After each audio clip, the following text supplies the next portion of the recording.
Hello everyone, welcome back to the channel. तो आज की इस वीडियो में हम बात करने जा रहे हैं class 11 biology chapter number 2 biological classification के बारे में।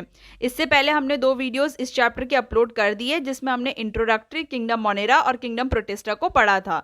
होप आपने वो वीडियो देख ली होगी। और आज की इस वीडियो में हम बात करने जा रहे हैं किंगडम फंगी के बारे में। फंगी अपनी मॉर्फोलॉजी और हैबिटेट में बहुत ज़्यादा डाइवर्सिटी शो करती है। ये आपको हर जगह देखने के लिए मिलेगी। आपने अपने घर में भी बहुत सारे कॉमन एग्जाम्पल्स देखे हैं जहाँ पर आपको ये पता चलता है कि इस पर्टिकुलर चीज़ के ऊपर फंगस लग गया है। जैसे कि फॉर एग्जाम्पल जब आपके ऑरेंजेस घर पे रखे रखे सड़ जाते हैं बिकॉज ऑफ फंगी, फंगस के वजह से वो उनके ऊपर एक ग्रीन कलर की कोटिंग आ जाती है। इसके अलावा आपने ब्रेड बहुत बार देखा होगा, अगर फ्रिज में बहुत टाइम तक ब्रेड रखा रह जाए तो उसके ऊपर भी एक ग्रीन कलर की कोटिंग लग जाती है। और आपने बचपन में एक्सपेरिमेंट भी किया होगा कि ब्रेड के ऊपर थोड़ा सा पानी डाल के उसको बेड के नीचे रख देते थे और फिर कुछ टाइम बाद देखते थे तो उसके ऊपर पूरा ग्रीन कलर का एक आपको कोटिंग दिखाई देता था। वो आपकी फंगस होती थी जो कि आपकी एक राइजोपस फंगस है।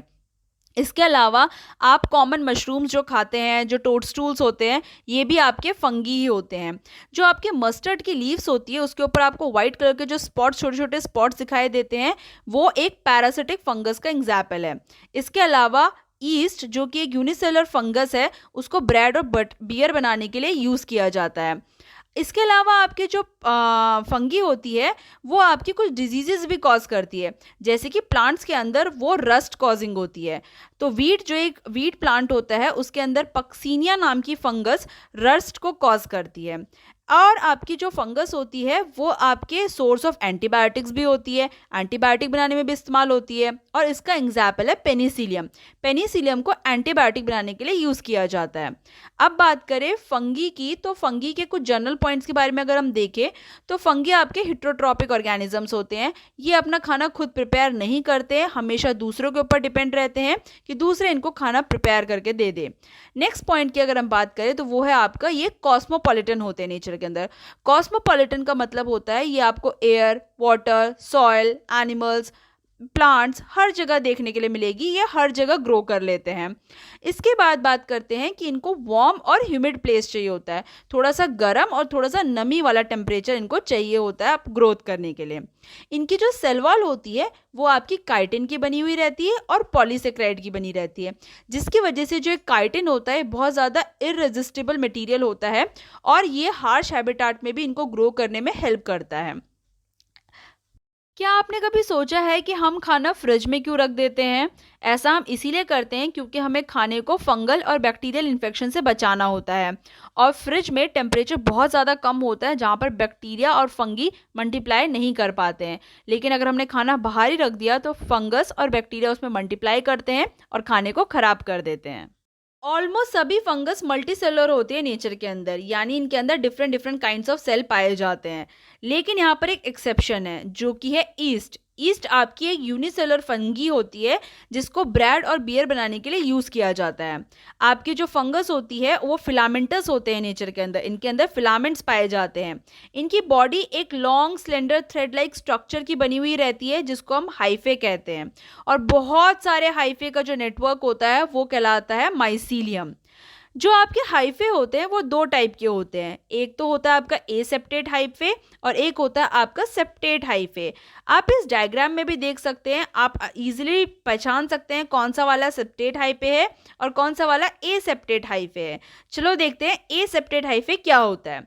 तो जो एसेप्टेट हाइफे होता है उसके अंदर सेप्टा नहीं होता है, यानी उनके बीच में कोई भी वॉल नहीं होती है, वो एक कॉन्टिन्यूअस ट्यूब होती है।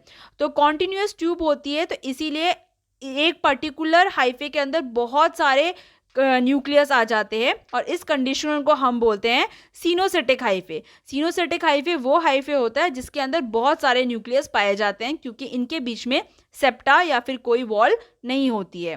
ऑन द अदर हैंड अगर हम बात करें सेप्टेट हाइफे की तो इनके पास क्रॉस वॉल्स होती है और हर वॉल के अंदर एक ही न्यूक्लियस पाया जाता है। अब तो आप डायग्राम में इजीली विजुअलाइज कर पाएंगे कि ए वाला आपका सेप्टेट हाइफे है और बी वाला आपका एसेप्टेट हाइफे है। अभी हमने ऊपर देखा कि जो आपकी फंगस होती है वो हेटेरोट्रॉपिक होती है नेचर के अंदर, यानी ये अपना खाना खुद तो प्रिपेयर करती नहीं है, हमेशा दूसरों के ऊपर डिपेंड होती है कि कोई इनको खाना बनाकर दे दे और ये खा ले। तो on the basis of this हमने इनको फर्दर 3 क्लासेस में डिवाइड कर दिया है। First one is saprophytes. Saprophytes वो फंगस होती है जो कि सॉल्युबल ऑर्गेनिक मैटर को एब्जॉर्ब कर देती है from dead substrate. Dead substrate के अंदर जो भी आपका ऑर्गेनिक मैटर होता है ये इसको एब्जॉर्ब कर लेती है। दूसरी टाइप होता है आपका पैरासिटिक। पैरासिटिक फंगस वो फंगस होती है जो कि आपके लिविंग प्लांट और एनिमल्स के ऊपर डिपेंड होती है अपने सर्वाइवल के लिए। लिविंग प्लांट्स और एनिमल्स जो भी फूड वगैरह प्रिपेयर करेंगे वो इसको ले लेगी। और तीसरे टाइप होता है सिम्बायोन्ट्स। सिम्बायोन्ट्स बेसिकली आपको नाम से पता चल रहा होगा, it is a kind of association जहाँ पर ये पार्टनरशिप में रहती है। तो सिम्बायोन्ट्स दो टाइप के होते हैं, एक सिम्बायोन्ट का नाम है लाइकेंस और दूसरे सिम्बायोन्ट का नाम है आपका माइकोराइजा। जो आपके लाइकेंस होते हैं, लाइकेंस आपके एल्गे प्लस फंगस को मिलकर बने हैं। एल्गे और फंगी जब साथ में रहते हैं तो इस एसोसिएशन को हम लाइकेंस कहते हैं। लाइकेंस आपको उसी जगह पर देखने के लिए मिलेंगे जहाँ पर पॉल्यूशन लेवल बहुत ज़्यादा कम है, इसीलिए इनको इंडिकेटर माना जाता है पॉल्यूशन का। दूसरी तरफ अगर हम बात करें माइकोराइजा की, तो माइकोराइजा में आपका जो फंगी होता है वो जो है हायर प्लांट्स के साथ एसोसिएशन बनाता है। और हायर प्लांट्स के साथ एसोसिएशन बनाने का क्या फ़ायदा होता है, बेसिकली देखो जो आपका हायर प्लांट्स होते हैं जनरली उनकी रूट्स जो है ना वो शॉर्ट होती है। तो शॉर्ट रूट होने की वजह से ये बहुत ज़्यादा न्यूट्रिएंट को एब्जॉर्ब नहीं कर पाते सॉइल से। ऑन द अदर हैंड जो आपका फंगी है उसके पास लंबे लंबे हाइफे है, यानी ये बहुत दूर दूर तक जा सकते हैं। तो ये क्या करते हैं, ये रूट्स के साथ इंटेंगल्ड हो जाते हैं, उसके साथ लग जाते हैं और दूर दूर से जो भी आपका नरिशमेंट है वो एब्जॉर्ब करके आपके रूट्स को देते हैं। रूट्स खाना, जो आपका पूरा प्लांट होता है वो खाना प्रिपेयर करता है और कुछ खाना वो फंगी को दे देता है। तो इस तरीके से ये क्लोज एसोसिएशन में रहते हैं। ऑन द अदर हैंड अगर हम बात करें लाइकेंस की, तो इसमें एल्गे और फंगी होती है। तो जो एल्गे होती है वो ग्रीन इन नेचर होती है, यानी उसके अंदर क्लोरोफिल पाया जाता है, तो वो अपना खाना खुद प्रिपेयर करती है। लेकिन फंगी अगेन आपका हेटेरोट्रॉपिक होता है नेचर के अंदर, इसको खाना चाहिए। तो क्या होता है, एल्गे और फंगस साथ में एसोसिएशन फिर से बना लेते हैं जिसको हम लाइकेंस कह रहे हैं। इसमें आपकी जो एल्गे होती है वो खाना प्रिपेयर करती है और जो फंगी होती है वो उसको नरिशमेंट प्रोवाइड करता है आसपास से लाकर थ्रू देयर हाइफे। तो इस तरीके से ये लोग पार्टनरशिप में रहते हैं, दोनों एक दूसरे के लिए कुछ कुछ काम करते हैं और एक साथ रहते हैं। नरिशमेंट के बाद अगर हम बात करें रिप्रोडक्शन की, तो फंगी तीनों टाइप से रिप्रोड्यूस कर सकती है, वेजिटेटिव तरीके से भी, एसेक्सुअल तरीके से भी और सेक्सुअल तरीके से भी। तो सबसे पहले बात करते हैं वेजिटेटिव मीन्स की। तो वेजिटेटिव तरीके से ये तीन तरीके से वेजिटेटिवली रिप्रोड्यूस कर सकती है, जैसे कि आपका हो गया फ्रेगमेंटेशन, फिजन और बर्डिंग। फ्रेगमेंटेशन में क्या होता है, इनकी बॉडी आपकी स्प्लिट हो जाती है इनटू मेनी पार्ट्स, जो फ्रेगमेंट्स बनते हैं और हर एक फ्रेगमेंट आपके न्यू फंगी को रिप्रोड्यूस करने के केपेबल होता है। उसके बाद नेक्स्ट बात करें फिजन। फिजन में इनकी बॉडी हाफ हाफ में डिवाइड हो जाती है और हर एक जो बॉडी होती है, हर एक जो पार्ट होता है वो आपके न्यू फंगी में डेवलप हो जाता है। थर्ड बात करते हैं बर्डिंग की। तो बर्डिंग आपने हाइड्रा के अंदर देखी होगी बहुत बार। क्या होता है, पेरेंट बॉडी से एक अटैच होती है आपकी डॉटर बॉडी, और जैसे डॉटर बॉडी थोड़ी सी बड़ी हो जाती है वो पेरेंट बॉडी से डिटैच हो जाती है, यानी उससे अलग हो जाती है, और उससे अलग होने के बाद वो इंडिविजुअली ग्रो करती है। तो ये तीन तरीके हैं वेजिटेटिव मीन्स के। उसके बाद अगर हम आगे बात करें वो है आपके एसेक्सुअल रिप्रोडक्शन।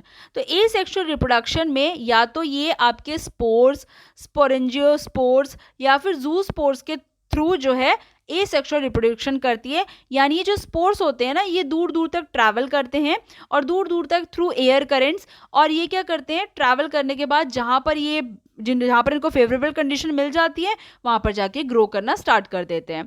तो ये हुआ इनका एसेक्सुअल मीन्स। उसके बाद हम बात करते हैं आपके सेक्सुअल मीन्स की। तो सेक्सुअल तरीके इनके पास तीन हैं, उसमें आपके oospores, एस्कोस्पोर्स और बेसिडियोस्पोर्स। बेसिकली इन स्पोर्स, ये आपके मेल और फीमेल दो अलग अलग टाइप के स्पोर्स होते हैं, वो आपस में मेट करते हैं, फ्यूज करते हैं, जाइगोट फॉर्मेशन होता है और जाइगोट फॉर्मेशन के बाद आपका न्यू फंगस डेवलप हो जाता है। ये जो सारे के सारे जो स्पोर्स होते हैं ये एक फ्रूटिंग बॉडी के अंदर होते हैं और उस फ्रूटिंग बॉडी को अलग अलग नामों से अलग अलग क्लासेस के अंदर अभी हम पढ़ेंगे। फंगी की सेक्सुअल साइकिल में 3 स्टेप्स इन्वॉल्व होते हैं, यानी 3 स्टेप्स के बाद फंगस की सेक्सुअल साइकिल कंप्लीट होती है। तो फर्स्ट है आपकी प्लाज्मोगैमी, नेक्स्ट है आपकी कैरियोगैमी और थर्ड है आपकी फॉर्मेशन ऑफ हैप्लॉइड स्पोर्स। सबसे पहले प्लाज्मोगैमी की अगर हम बात करें तो इसमें प्रोटोप्लाज्म का फ्यूजन होता है बिटवीन 2 मोटाइल और नॉन मोटाइल गैमीट्स। तो उसको बोला जाता है आपका प्लाज्मोगैमी। नेक्स्ट है आपका कैरियोगैमी। कैरियोगैमी में जो दोनों के दोनों न्यूक्लियाई होते हैं दोनों सेल्स के, वो फ्यूज कर जाते हैं, तो दैट इज कॉल्ड कैरियोगैमी। और जो आपका थर्ड होता है फॉर्मेशन ऑफ हैप्लॉइड स्पोर्स, तो हैप्लॉइड स्पोर का फॉर्मेशन होता है थ्रू मियोसिस इन जाइगोट। जाइगोट में आपकी मियोसिस होगी जिसको रिडक्शनल डिवीजन कहा जाता है, और उससे आपके 4 हैप्लॉइड स्पोर्स बनेंगे। इसको अभी हम आगे डिटेल में पढ़ेंगे। तो चलिए अब देखते हैं फंगस सेक्सुअली कैसे रिप्रोड्यूस करते हैं। तो 2 हैप्लॉइड हाइफे जो कि कंपैटिबल मेटिंग टाइप है, यानी या सेम जीनस या फिर सेम स्पीशीज से वो बिलोंग कर रहे हैं, वो आपस में साथ में आते हैं और फ्यूज करते हैं। अब फ्यूज करने के बाद ना 2 केस हो जाते हैं। द केस नंबर 1, जहां पर दोनों के दोनों n+n मिलकर इमिडिएटली 2n बना दे रहे हैं। तो कुछ फंगस के अंदर तो हमें ये वाला केस देखने के लिए मिलता है। इसके अलावा कुछ फंगस के अंदर जैसे कि आपके एस्कोमाइसीड्स हो गई, बेसिडियोमाइसीड्स हो गई, जो कि आपकी क्लासेस है आपकी फंगस की, इनके अंदर हमें एक इंटरवेनिंग डाइकैरियोटिक स्टेज दिखाई देती है जिसको बोला जाता है n+n डाइकैरियोटिक स्टेज। देखिए इसमें होता क्या है, आपका एक सेल में n है, दूसरे सेल में भी n है, वो फ्यूज करेंगे तो एक ही सेल रहेगा, लेकिन उसके अंदर जो न्यूक्लियस होंगे वो 2 होंगे, दैट इज n+n। ठीक है, तो इस कंडीशन को, इस स्टेज को हम बोलते हैं डाइकैरियोटिक स्टेज, और इस कंडीशन को बोला जाता है डाइकैरियन। और ये जो फेज होता है, ये जो n+n वाला फेज होता है ना, इसको बोला जाता है डाइकैरियो फेज ऑफ फंगस। तो 2 केसेस देखने के लिए मिले, एक में तो फटाफट से n+n 2n बन गया, और दूसरा केस था कि n+n पहले जो है आपका अलग अलग सेल में था, फिर वो एक सेल में n+n हुआ, और फिर उसके बाद क्या हुआ, ये जो न्यूक्लिया है ये फ्यूज हुए और उन्होंने एक 2n बनाया। ठीक है, तो इस तरीके से आपको 2 केसेस देखने के लिए मिलते हैं in the sexual cycle of fungus. Clear. उसके बाद बात करते हैं जो ये फंगी होती है, जब ये जाइगोट बन जाता है तो जाइगोट फिर आपका बनाता है फ्रूटिंग बॉडीज। इस फ्रूटिंग बॉडीज में आपका क्या होता है, रिडक्शन डिवीजन अकर होता है। रिडक्शन डिवीजन मैंने क्या बताया था, क्या होता है, मियोसिस को कहा जाता है, राइट। तो इसमें मियोसिस होता है और आपका जो आपके हैप्लॉइड स्पोर्स बन जाते हैं, आपके जो कंटेंट होता है 2n होता है वो n हो जाता है, और आपके 4 हैप्लॉइड स्पोर्स आपके देखने के लिए मिलते हैं।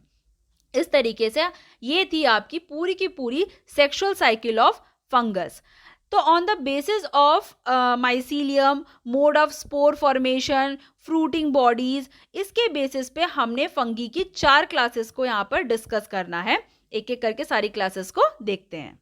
फंगी की फर्स्ट क्लास है आपकी फाइकोमाइसीड्स। फाइकोमाइसीड्स का कॉमन एग्जाम्पल है ब्रेड मोल्ड, और इसको अगर हम बात करें इसको बोला जाता है राइजोपस।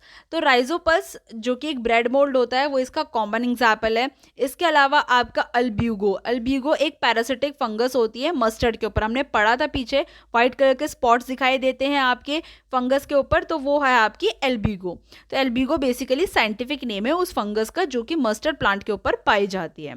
तो इसके हैबिटाट की अगर हम बात करें तो आपके फाइकोमाइसीड्स एक्वाटिक हैबिटाट में भी रहते हैं, यानी ये पानी में भी रहते हैं। इसके अलावा ये सैप्रोफाइट्स की तरह भी रहते हैं, यानी डेड और डिकेइंग ऑर्गेनिज्म के ऊपर सर्वाइव करते हैं। तीसरा है आपका ऑब्लिगेट पैरासाइट के तौर पे भी रहते हैं। तो ऑब्लिगेट पैरासाइट वो पैरासाइट होते हैं जो कि आपके विदाउट पर्टिकुलर होस्ट अपनी लाइफ साइकिल को कंप्लीट नहीं कर सकते, इनको अपनी पूरी लाइफ साइकिल में उस होस्ट की जरूरत पड़ती ही पड़ती है। तो ऑब्लिगेट पैरासाइट ऑन प्लांट्स के तौर पे भी ये रहते हैं। इनके अगर हम माइसीलियम की बात करें तो वो एसेप्टेट और सिनोसेटिक होता है। आई होप अब आपको पता हो एसेप्टेट और सिनोसेटिक क्या होता है। एसेप्टेट हमने पढ़ा था जिसके बीच में कोई भी वॉल्स नहीं होती है, और अगर कोई वॉल्स नहीं होगी तो एक हाइफे के अंदर बहुत सारे न्यूक्लियस होंगे, मल्टी न्यूक्लिएटेड कंडीशन हो जाएगी, और इस मल्टी न्यूक्लिएटेड कंडीशन को हम कौन सी कंडीशन बोलते हैं, सिनोसेटिक कंडीशन हो जाएगी। ठीक है, अब बात करें इसके एसेक्सुअल रिप्रोडक्शन की, तो एसेक्सुअल रिप्रोडक्शन 2 तरीके से ये एसेक्सुअली रिप्रोड्यूस करता है। First one is zoospores and the other one is aplanospores. जो आपके जूस्पोर्स होते हैं वो आपके मोटाइल होते हैं नेचर में, यानी ये एक जगह से दूसरी जगह मूव कर सकते हैं, वाइल जो आपके एप्लानोस्पोर्स होते हैं वो आपके नॉन मोटाइल होते हैं नेचर में, ये एक जगह से दूसरी जगह मूव नहीं कर सकते। ये जो सारे के सारे स्पोर्स होते हैं ये स्पोरेंजियम के ऊपर प्रोड्यूस्ड होते हैं, स्पोरेंजियम के ऊपर लगे हुए रहते हैं और एयर करेंट्स के थ्रू इधर से उधर गिरते हैं, और जहाँ पर इनको फेवरेबल कंडीशन मिलती है वहाँ पर ये ग्रो करना स्टार्ट कर देते हैं। उसके बाद बात करें सेक्सुअल रिप्रोडक्शन की, तो सेक्सुअल रिप्रोडक्शन में क्या होता है, जो दो गैमीट्स का फ्यूजन होता है, यहाँ पर उसको जाइगोट नहीं बोलते हैं, यहाँ पर उसको जाइगोस्पोर बोलते हैं। तो जाइगोस्पोर आपका फॉर्म्ड होता है through the fusion of to gametes in sexual reproduction. अब बात करें इन गैमीट्स की, तो ये जो गैमीट्स होते हैं ये आपके आइसोगैमस भी हो सकते हैं। आइसोगैमस वो गैमेट्स होते हैं जो कि बहुत ज़्यादा सिमिलर होते हैं मॉर्फोलॉजी में, जैसे कि आप पिक्चर में भी देख सकते हैं, आपको नहीं पता चल रहा होगा कौन सा वाला मेल है और कौन सा वाला फीमेल है। तो इस टाइप के गैमीट्स को आइसोगैमस गैमीट्स कहा जाता है, जहाँ पर we can't differentiate which one is female और which one is male. On the other hand अगर हम बात करें तो वो होते हैं आपके अनाइसोगैमस और ऊगैमस। अनाइसोगैमस और ऊगैमस आपके डिसिमिलर गैमीट्स होते हैं। इनमें आपको इजीली विजुअलाइज हो जाएगा कौन सा वाला आपका फीमेल है और कौन सा वाला आपका मेल है। जनरली इसमें फीमेल बड़ी होती है और मेल जो है छोटा होता है, जैसे कि आप अनाइसोगैमस में देख रहे हैं। अनाइसोगैमस में आपकी फीमेल बड़ी है, मेल छोटा है, और आपके ऊगैमस में आपका एक एग है और एक आपका स्पर्म है। तो इस तरीके से ये गैमीट्स डिफरेंट टाइप के पाए जाते हैं आपके फाइकोमाइसीट्स के अंदर। एग्जाम्पल हम ऑलरेडी डिस्कस कर चुके हैं, इसका एग्जाम्पल आपके म्यूकर, राइजोपस और आपके एल्ब्यूको। नेक्स्ट फंगस की क्लास है आपकी एस्कोमाइसीट्स। एस्कोमाइसीट्स को कॉमनली हम सैक फंजाई भी कहते हैं। As a name suggest sac, मतलब इसके अंदर स्पेस होता है किसी चीज़ को रखने का। ठीक है, ये मोस्टली मल्टीसेलुलर होते हैं। मल्टीसेलुलर का एग्जाम्पल हो गया आपका पेनिसिलियम, लेकिन बहुत रेयरली यूनिसेलुलर होती है। और यूनिसेलुलर फंजाई एक ही फंगी होती है जो आपने अभी डिस्कस हमने ऊपर करी थी, जो कि आपकी क्या, ईस्ट। बहुत अच्छा, जिसको हम सैक्रोमाइसिस भी कहते हैं। सैक्रोमाइसिस उसका साइंटिफिक नेम है। उसके बाद बात करें तो ये आपके सैप्रोफिटिक होते हैं। अगेन सैप्रोफिटिक का क्या मतलब हो गया, डेड और डिकेइंग ऑर्गेनिज्म के ऊपर सर्वाइव करेंगे, या किसी डेड और डिकेइंग वुड या फिर डैम्प प्लेसेस के ऊपर सर्वाइव करेंगे। डिकम्पोजर्स होते हैं, नेचर में डिकम्पोज करते हैं चीज़ों को। पैरासिटिक होते हैं, पैरासाइट की तरह एक्ट करते हैं, किसी और के ऊपर अपनी लाइफ साइकिल को कंप्लीट करने के लिए डिपेंड होते हैं किसी और के ऊपर। और एक और इसके अंदर इंपॉर्टेंट चीज़ है जो कि आपकी कॉप्रोफिलस। कॉप्रोफिलस वो फंगी होती है जो कि आपके डंग, जो काऊ डंग होता है, गाय का गोबर होता है, उसके ऊपर ग्रो करती है, उसको बोला जाता है कॉप्रोफिलस। तो कॉप्रोफिलस इसका एक यूनिक फीचर है एस्कोमाइसीट्स का। इनके माइसीलियम की बात करें तो माइसीलियम आपके ब्रांच और सेप्टेट होते हैं, यानी आपके इनमें वॉल्स पाई जाएंगी और हर एक वॉल के अंदर एक ही न्यूक्लियस पाया जाएगा, इसीलिए लिखा गया है ब्रांच और सेप्टेट। इनके एसेक्सुअल स्पोर्स की बात करें तो वो होते हैं आपकी कोनिडिया, और कोनिडिया आपके एक्सोजिनसली प्रोड्यूस्ड होते हैं एक स्पेशल माइसीलियम जिसको हम कोनिडियोफोर्स कहते हैं। और ये जो कोनिडिया होते हैं ये जब जर्मिनेट करते हैं, जब इनको फेवरेबल कंडीशन मिलती है तो ये जर्मिनेट करके आपके क्या बना देते हैं, माइसीलियम बना देते हैं। अब बात करें इनके सेक्सुअल स्पोर की, तो सेक्सुअल स्पोर का नाम है इनका एस्कोस्पोर। एस्कोस्पोर एंडोजिनसली आपका प्रोड्यूस्ड होता है इन अ सैक कॉल्ड असाई। इसको क्या बोला जाता है, असाई बोला जाता है। और असाई के ऊपर एंडोजिनसली प्रोड्यूस्ड होते हैं। ये जो असाई होते हैं, छोटे छोटे असाई होते हैं, ये आपके फ्रूटिंग बॉडीज में अरेंज्ड होते हैं, और इस फ्रूटिंग बॉडी का नाम है यहाँ पर एस्कोकार्प। ठीक है, इस बात को ध्यान रखिएगा, इस फ्रूटिंग बॉडी का नाम क्या है, ascocarp.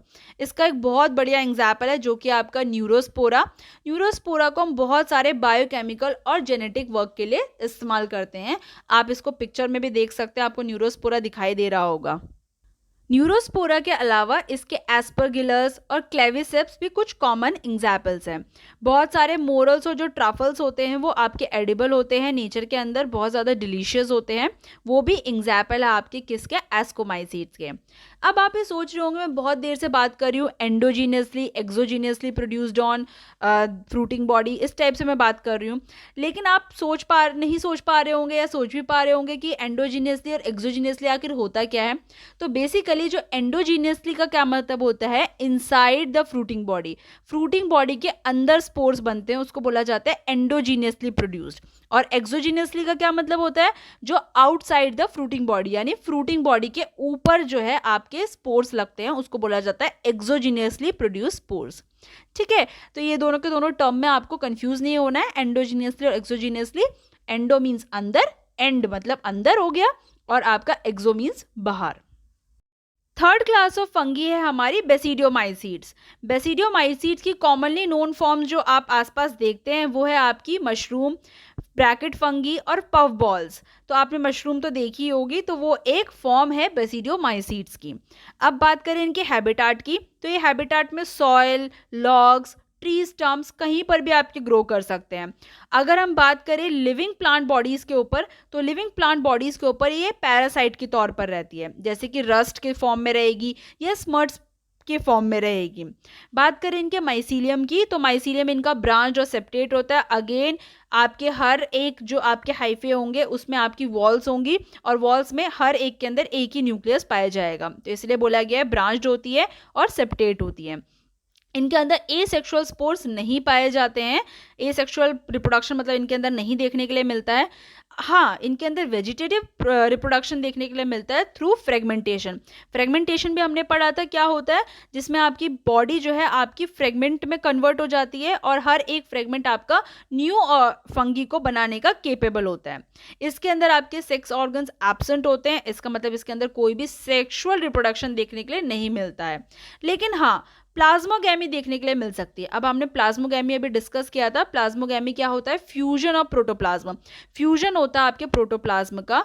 The entire cell content excluding the cell wall. Cell wall नहीं होती है जब आपके प्लाज्मोगैमी होती है, यानी सेल वॉल हट जाती है और जो एंटायर कंटेंट होता है आपके दोनों सेल्स का, वो क्या हो जाता है, एक दूसरे के साथ क्या हो जाता है, मिक्सअप होता है, तो उसको बोला जाता है प्लाज्मोगैमी।